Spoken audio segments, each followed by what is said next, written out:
Yəni o qədər faydalı. O qədər faydalıdır. Ayağı qırılan adamlarda, sınıq olan adamlarda, çat olan adamlarda. Sümüyü kövrək olan adamlarda. O həmin kollageni təbii qaydada həmin xaçdan alır insanlar.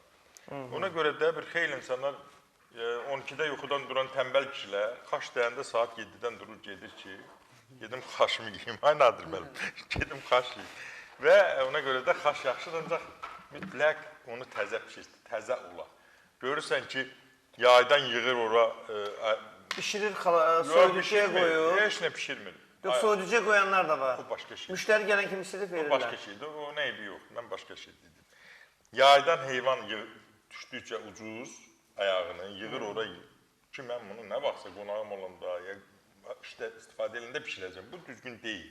Deyil. Ancaq təzə, yəni qısa müddətin, bir həftəyə 10 günə xarab olası deyil. Onu bişirir və su qaydada istifadə edirsən, çox gözəl effekt verir. O şərtlə ki, sənin mədə bağırsağın normal olsun. Tamam.